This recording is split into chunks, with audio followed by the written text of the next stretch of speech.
Embeera bwetyo wandigamba nti bwerina e Masaka abakulira amalwaliro ag'enjawulo mu bendo erya Greater Masaka basobodde okubanga basinkana okutema empenda ku butya bagenda okubanga bakwanyakwanyamu ekirwadde ekikambwe ekya COVID-19 naye nga abasinga obungi bagamba nti okusoomoozebwa okuliwo tebalina bikozesebwa bimala omuli n'entambula esobola okubanga etuusa abalwadde ku malwaliro okufuna obujjanjabi.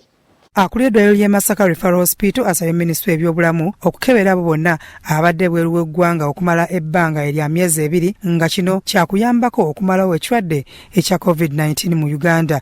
Dr. Nathan Onyachi ng'ono yakulira eddwaliro ly'e Masaka Referral Hospital bino abyogedde mu lukiiko olw'abakulira ebyobulamu okuva mu districts 9 okuli Masaka, Rengo, Bukomansimbi, Sembabule, Kyotera, Kalangala ne Rakai.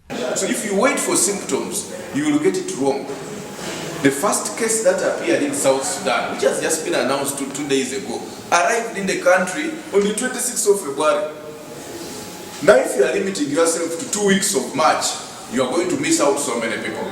So my advice for now that screen everybody who has come from abroad in the last 2 months. Agamba ng'eddwaliro lya Masaka bafuna abantu bangi nga beetaaga obujjanjabi ate nga n'abamu beetaaga keberwa kirwadde kya COVID-19 naye ng'eddwaliro balina bingi ebibasoomooza omuli n'obutaba na ssente za kuddukanya ntambula ya mirimu. We cannot have enough fuel to carry everybody to hospital.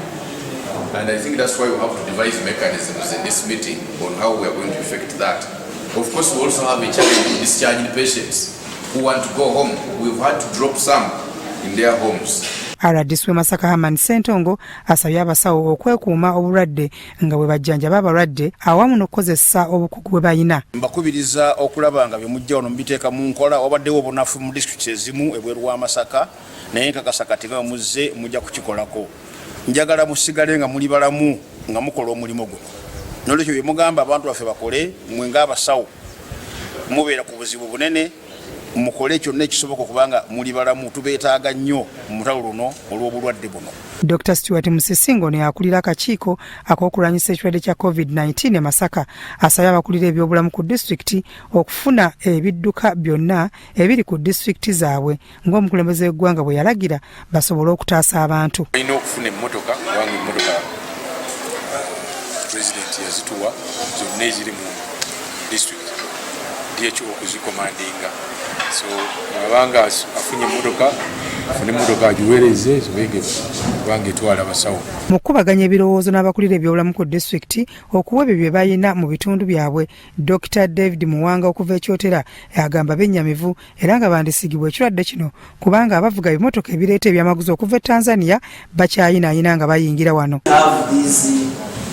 The drivers and the turnbull who are coming in from TZ coming to Uganda.